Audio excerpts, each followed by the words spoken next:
খেলাফতের মসনদে এখন বসে গেছেন হযরত ওমর, ঠিক কিনা?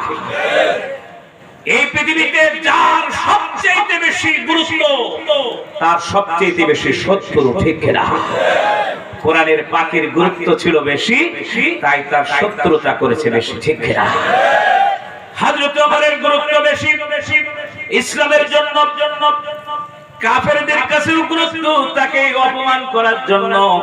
এজন্য একদল ইহুদিরা হযরত ওমরের সামনে এসে হাজির হয়ে গিয়েছে। একজন দুইজন ইহুদি নয়, অসংখ্য ইহুদিরা হযরত ওমরের সামনে এসে ডাক দিয়ে বলছেন, আমিরুল মুমিনিন খলিফাতুল মুসলিমিন, আমরা হলাম ইহুদি, আমাদের একটা পরিচয় আছে। একদল আমরা আপনার কাছে এসেছি, কয়েকটা প্রশ্ন আপনার কাছে করব। এই প্রশ্নের জবাব যদি আপনি দিতে পারেন, আমরা এখানে দাঁড়াই ওয়াদা করছি কালেমা না পড়ে মুসলমান না হয়ে এখান থেকে ফিরে যাব না।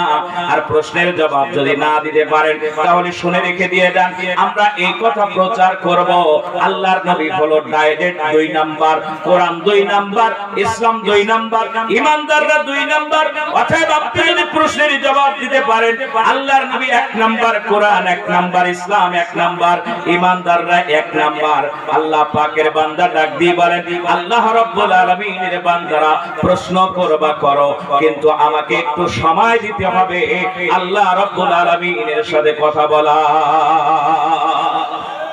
আল্লাহ রব্বুল আলামিন ডাক দিয়ে বলেন, وتعز من تشاء وتذل من تشاء بيدك الخير। আল্লাহ রাব্বুল আলামিন ডাক দিয়ে বলেন, এই পৃথিবীতে যাদের সম্মান দিয়েছি তাদের অপমান করা হবে না, যাদের অপমান করেছি তাদের সম্মান দেওয়া হবে না। আল্লাহর নবীর সাহাবী হযরত ওমর বলেন, প্রশ্ন তোমরা করবা কয়টা? বলে আল্লাহর নবী এই পৃথিবী থেকে 10 জন সাহাবীকে জান্নাতের সার্টিফিকেট দিয়ে গেছে জীবন্ত অবস্থায়। আবু বকর, ওমর, ওসমান, আলী, তালহা, জুবায়ের, সাদ ইবনে আবি ওয়াক্কাস, সাঈদ ইবনে যায়েদ, আব্দুর রহমান ইবনে আউফ, আবু উবাইদা ইবনে জাররাহ রাদিয়াল্লাহু তাআলা আনহুমা, এই 10 জন সাহাবীকে জান্নাতের সার্টিফিকেট দিয়েছে। তাই একটা দুইটা প্রশ্ন নয়, 10টা প্রশ্ন তোমার কাছে করা হবে। এই 10টা প্রশ্নের জবাব যদি তুমি দিতে পারো, আমরা কালেমা পড়ে মুসলমান হব, আল্লাহর নবীকে 1 নাম্বার বলে পরিচয় দেব। আর যদি প্রশ্নের জবাব না দিতে পারো, আল্লাহর নবীকে 2 নাম্বার বলে পরিচয় দেওয়া হবে, কোরআনকে 2 নাম্বার বলা হবে। হযরত ওমর বলেন, এক এক করে তোমাদের প্রশ্ন করতে হবে। একজন ব্যক্তি প্রশ্ন করবে, আর কেউ কথা বলতে পারবে না। একজন নেতৃত্ব দেবে, যে আমার সঙ্গে কথা বলবে, প্রশ্ন করবে, আমার সামনে এসে সে দাঁড়াইতে পারো। ইহুদিরা এক জায়গায় বসে পরামর্শ করে একজনকে নেতা বানিয়েছে। তাদের ভিতরে সবচেয়ে মোস্ট ইম্পর্টেন্ট শয়তান যেটা, সেইটাকে তারা নেতা বানিয়ে দিয়েছে, ঠিক কিনা? ওমরের সামনে এসে বললেন, আমি তোমার সাথে প্রশ্ন করব। হযরত ওমর বলেন, প্রশ্ন কর। প্রথম নাম্বার প্রশ্ন, তোমাদের আল্লাহ 7 তবক আসমান নির্মাণ করেছেন। কত তবক? 7 তবক। সাবআ সামাওয়াতি ওয়া হুয়া বিকুল্লি শাইইন আলীম। আল্লাহ পাক বলে দিন 7 তবক আসমান আল্লাহ রাব্বুল আলামিন নির্মাণ করেছেন, কিন্তু একটা খুঁটিও নাই, নাট নাই, ভল্টু নাই, স্ক্রু ড্রাইভার কোনো কিছু নাই। আছে না? আছে না? কোনো কিছু নাই। সম্পূর্ণ খুঁটি ছাড়া এই বিশাল আসমান তৈরি করেছেন। এই আসমানে ঢোকার জন্য নিঃসন্দেহে দরজা তৈরি করেছেন। আর দরজা তৈরি করে তো আলগা করে নিঃসন্দেহে রাখবেন না, তাতে একটা তালাও মেরে দিবেন, কি ঠিক কিনা? তোমার কাছে প্রথম নাম্বার প্রশ্ন হলো, এই আসমানের একটা দরজা আছে, দরজায় একটা তালা লাগানো আছে। এই তালাটার নাম কি সেটা আমাদেরকে বুঝিয়ে বলতে হবে। হযরত ওমর বলেন, দ্বিতীয় নাম্বার প্রশ্ন করো। বলে দ্বিতীয় নাম্বার প্রশ্ন হলো, এই তালা যেহেতু লাগানো আছে, তালার তো একটা চাবি আছে, ঠিক কিনা? তালা থাকলে তার চাবি থাকবে না? অবশ্যই থাকবে। এই যে তালা আছে, তালাটার চাবি কি সেটা আমাদেরকে বুঝিয়ে বলতে হবে। হযরতে ওমর ফারুক রাদিয়াল্লাহু তাআলা আনহু বললেন, এরপরে একটা একটা করে প্রশ্ন করো, আমাকে একটা একটা করে প্রশ্ন করে আমাকে শোনাইতে হবে। হযরতে ওমর ফারুক রাদিয়াল্লাহু তাআলা আনহুর কাছে তারা একের পর এক প্রশ্ন করা শুরু করে দিয়ে দিলেন। প্রশ্ন একের পর এক করতেছেন। হযরতে ওমর বললেন, আস্তে আস্তে করে করো, যাতে করে আমার মেমোরির ভিতরে আনতে পারি।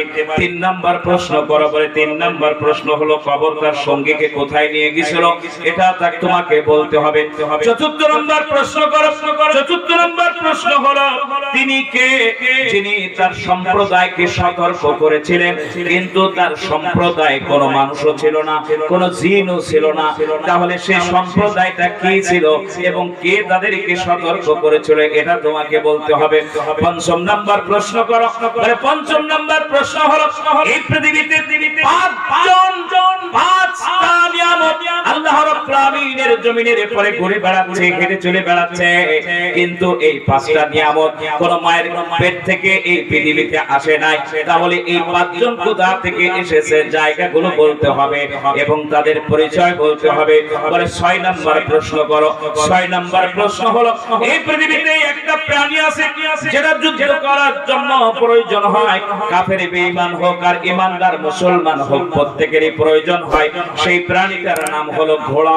এই ঘোড়া দিয়ে মুসলমানরা কাফের বেঈমানরা যুদ্ধ পরিচালনা করে, এক প্রান্ত থেকে আরেক প্রান্তে যাবার জন্য বাহন হিসেবে গ্রহণ করে।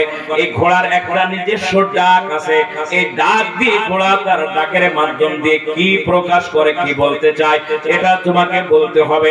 বলে 7ম নাম্বার প্রশ্ন করো, বলে এই পৃথিবীতে তোমাদের আল্লাহ তোমাদের জন্য একটা প্রাণী হালাল করে দিয়েছেন, সেই প্রাণীটার নাম হলো মোরগ। মোরগ মোরগ এই মোরগ তার ডাকের ভিতরে সকাল বেলা দেখবা ডাক দিতে থাকে, ফজরের নামাজের আগ থেকে একটা মোরগ বাড়ির ভিতরের মানুষগুলোকে ঘুমিয়ে দেয়, জাগিয়ে দেয়, সে তার জবান দিয়ে ডাকতে থাকে। এই ডাকের মাধ্যম দিয়ে মোরগটা কি বলে তোমাকে বলতে হবে। চিৎকার দিয়ে বলুন সুবহানাল্লাহ।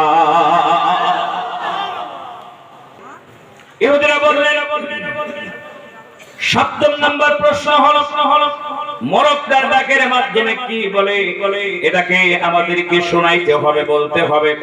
8ম নাম্বার প্রশ্ন করো, বলে এই পৃথিবীতে গাধা নামে একটা প্রাণী আছে, মানুষ যদি অকর্মার ঢেকি হয় বলে গাধা, কি ঠিক কিনা বলে? গাধা, সমস্ত গাধাগুলোকে দিয়ে এদেশের উন্নয়নের জন্য তাদেরকে ব্যবহার করা হচ্ছে, অর্থাৎ এদের দিয়ে উন্নয়ন করা সম্ভব, ঠিক কিনা? নিজেদের পকেট উন্নয়ন হবে আলহামদুলিল্লাহ। আমার মুসলমান ভাইরা বলছে 9ম নাম্বার প্রশ্ন করো। 9ম নাম্বার প্রশ্ন হলো কম্বর নামে একটা পাখি আছে, কোন কোন এলাকায় কুকু বলে ডাকে। এই পাখিটা কি ডাকের মাধ্যমে কি আওয়াজ করে, এটা আমাদেরকে বলতে হবে। 10ম নাম্বার প্রশ্ন করো। 10ম নাম্বার প্রশ্ন হলো এই পৃথিবীতে আল্লাহ রাব্বুল আলামিন একটা প্রাণীর পেশাব পাক করে দিয়েছে, তার নাম হলো ব্যাং। এই ব্যাংটার ডাকের মাধ্যমে কি বলে? এই 10টা প্রশ্ন আমাদের জবাব দিতে হবে। যদি জবাব দিতে পারো শুনে রেখে দিয়ে দাও, আমরা তোমার সামনে দাঁড়িয়ে আছি, একটা কদম উঁচু করব না কালেমা না পড়া পর্যন্ত, মুসলমান না হওয়া পর্যন্ত। হযরতে ওমর ফারুক রাদিয়াল্লাহু তাআলা ডাক দিয়ে বলেন আমাকে একটু সময় দিতে হবে। বলে আবার সময় কেন? বলে সময় দিতে হবে এই জন্য যেটা আমার জানা নাই সেটা আমার মালিকের সঙ্গে একটু আলাপ করতে হবে, ঠিক কিনা? আল্লাহ পাকের প্রিয় বান্দা হযরত ওমর ডাক দিয়ে বললেন আমাকে একটু সময় দিতে হবে, নামাজ আদায় করতে চাই। হযরত ওমর নামাজ আদায় করার জন্য চলে গেলেন। 2 রাকাত নামাজ আদায় করছেন, সিজদায় পড়ে আল্লাহ পাকের দরবারে চোখের পানি ছেড়ে ভেউ ভেউ করে কাঁদতেছেন আর বলে আল্লাহ, তারা আমাকে অপমান করার জন্য এই জায়গায় সমবেত হয়েছে। রব্বুল আলামিন তুমি তোমার বান্দাকে যদি ইজ্জত না বাঁচিয়ে দাও, আল্লাহ এই কাফের বেঈমানদের সামনে রব্বুল আলামিন আমি বেইজ্জতি হয়ে যাব, ঠিক কিনা? আমার মুসলমান ভাইরা, আল্লাহ রাব্বুল আলামিনের বান্দা সিজদায় পড়ে গেলেন মালিকের কাছে, চোখের পানি ছেড়ে দিয়ে কাঁদতেছেন আর বলে রব্বুল আলামিন পৃথিবীতে আমাকে অপমান করার জন্য তারা এসেছে। এই আল্লাহ তাআলা আমার জবান দিয়ে যদি নাও হয়, এমন একজন ব্যক্তির জবান দিয়ে তাদের এই 10টা প্রশ্নের জবাব আল্লাহ দেওয়ার ব্যবস্থা করে দিয়ে দিবা, যেন ইসলামকে কলুষিত করতে না পারে, তোমার রাসূলের বিরুদ্ধে কোনো বাজে কথা না বলতে পারে। এই জন্য তোমার কাছে একটাই মাত্র আবেদন করে হযরতে ওমর বিছানা ছাড়তেছে। হযরত ওমর চোখের পানি মুছতে দরবারে চলে আসলেন। দরবারে আসার পরে ইহুদিরা বলছেন, ওমর 10টা প্রশ্নের জবাব দেওয়া শুরু করে দিয়ে দাও। কিতাবের ভিতরে স্পষ্ট ভাবে এভাবে এসেছেন, হযরত ওমর তাদের সামনে একটা বাচ্চা ছেলের মতো, একটা শিশুর মতো কাফেরগুলোকে ডাক দিয়ে বললেন, ওমরের যে ব্যাপারে জ্ঞান নাই সে ব্যাপারে তোমরা ওমরকে কেন প্রশ্ন করলে? এই কথা শুধু বলতে দেরি হয়েছে, ইহুদি নাছারা গুলো লাপানো দেরি হয় নাই, আনন্দে আত্মহারা হয়ে গিয়েছে, হাঁটাহাঁটি শুরু করে দিয়েছে, দৌড়াদৌড়ি শুরু করে দিয়েছে। বলে আমরা আগেই জানতাম মুহাম্মদ সাল্লাল্লাহু আলাইহি ওয়াসাল্লাম 2 নাম্বার, নাউজুবিল্লাহ বলবেন না? কোরআন 2 নাম্বার, ইসলাম 2 নাম্বার, বলুন নাউজুবিল্লাহ। হযরতে ওমর তো ঠান্ডা মেজাজের মানুষ। এই কথা শোনার পরে রাসূলের বিরুদ্ধে যদি ওমর কোন কথা শুনে ওমরের মাথা ঠিক থাকে না, কিন্তু ইসলামের জন্য, দ্বীনের জন্য ওমর খলিফার চেয়ারে বসেছে, নেতৃত্ব দেওয়ার জন্য বসেছে। ওমর মাথা গরম করতে পারছে না।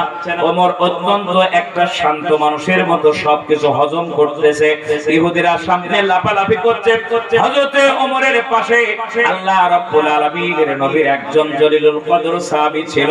আল্লাহ পাক যাকে ওয়াগাত পাণ্ডিত্য দান করেছিলেন এবং হিকমত দান করেছিলেন, এই সাহাবীর কারণে আল্লাহ নবী সাল্লাল্লাহু আলাইহি ওয়াসাল্লাম মক্কা থেকে মদিনায় যাবার পরে খন্দকের যুদ্ধ হওয়ার আগে সাহাবীদের নিয়ে যখন পরামর্শ করেছিলেন, ঠিক সেই মুহূর্তে সালমান ফারসি রাদিয়াল্লাহু তাআলা বলেছিলেন, ইয়া রাসূলুল্লাহ, আমি দেখেছি যখন কোন মানুষ শত্রুপক্ষ তার মিত্রদের উপরে যখন আঘাত করতে আসে, তখন তারা বাংকার করে ওই বাংকারের ভিতর থেকে তীর নিক্ষেপ করে, আর তীর নিক্ষেপ করার কারণে ওই মানুষগুলো সামনের দিকে আগাইতে পারে না। আপনি যদি মদিনার চতুর্দিক থেকে বাংকার করে নিয়ে নেন, আর এই জায়গায় বসে যদি আমরা তীর নিক্ষেপ করি, একজন কাফের বেঈমান মদিনার ভিতরে ঢুকতে পারবে না। হযরত সালমান ফারসির কথাটা নবীজি অ্যাকসেপ্ট করলেন। সালমান ফারসি রাদিয়াল্লাহু তাআলা ওমরের ডান পাশে বসা ছিল। চিন্তা করলেন আল্লাহর রাসূলকে অপমান করবে, দ্বীনকে অপমান করবে, হযরত ওমরকে অপমান করবে, মুসলমানদের অপমান করবে, এটা তো সহ্য করা যায় না। এইজন্য ইহুদিদেরকে ডাক দিয়ে বললেন, ও ইহুদি ভাইরা, একটু সময় দেন, একটুখানি সময় দেন, আপনাদের 10টা প্রশ্ন সহ আরো যদি প্রশ্ন থাকে সব প্রশ্নের জবাব দেওয়া হবে, একটুখানি সময় দেন, একটু সময় দিয়ে দেন। ইহুদিরা বললেন, সময় তোমাদের পর্যাপ্ত দিয়ে দিলাম, শুধু 10টা প্রশ্নের জবাব চাই, আর কিছু চাই না। সালমান ফারসি রাদিয়াল্লাহু তাআলা ওই জায়গা থেকে বের হলেন, দুয়াইনুস পড়তেছে আর দৌড়াচ্ছে, দুয়াইনুস পড়ায় আর পড়ে আর দৌড়ায়, দৌড়াইতে এমন একজন ব্যক্তির ঘরের সামনে গিয়েছেন, যে ব্যক্তির ব্যাপারে আল্লাহর নবী বলেছেন, আনা মাদিনাতুল ইলমিন ওয়া আলিউন বাবুহা। হযরত আলীকে ডাক ঘরের কাছে সালাম দিলেন, আসসালামু আলাইকুম আহলাল বাইত, হে ঘরের মালিক, আমি সালমান ফারসি ওমরের দরবার থেকে এসেছি, তাড়াতাড়ি করে বের হও, গুরুত্বপূর্ণ কথা আছে, বেশি দেরি করা যাবে না, তাড়াতাড়ি আসো, হারিয়া। এই কথা যখন বলেছে, আল্লাহর নবীর জামাতা হযরতে আলী চিন্তা করলেন, নিঃসন্দেহে কোনো বড় ধরনের বিপদ হয়েছে। আলী ঘর থেকে বাইরে এসে সালামের জবাব দিয়ে মুসাফা করে বললেন, দাইহাতুল কলবি, তোমার চেহারার ভিতরে দেখতে পাচ্ছি অত্যন্ত টেনশনের ছাপ, কি হয়েছে বলো? বলে, হযরতে আলী, তাড়াতাড়ি করে ওমরের দরবারে যেতে হবে। কি জন্য যেতে হবে? একদল ইহুদিরা এসে ওমরের দরবারে দাঁড়িয়ে ওমরকে 10টা প্রশ্ন করেছে, কিন্তু ওমর একটা প্রশ্ন প্রশ্নের জবাবও দিতে পারে নাই। ওমরের মুখটা একদম মেঘের মতো আচ্ছন্ন হয়ে গিয়েছে, একটা প্রশ্নের জবাবও দিতে পারছে না। আমার মন বলতেছে গো, এই 10টা প্রশ্নের জবাব হযরতে আলী ছাড়া কেউ দিতে পারবে না। কারণ যখন বিপদে পড়েছে মুসলমান সব, আল্লাহ নবী হযরতে আলীকে সেখানে পাঠিয়ে দিয়েছে, সেটার সমাধান করে হযরতে আলী সেখান থেকে ফিরে এসেছে। অতএব আমার মন বলতেছে আলী ছাড়া এই প্রশ্নের জবাব কেউ দিতে পারবে না। যেখানে বিপদ সেখানে আলী। সুবহানাল্লাহ।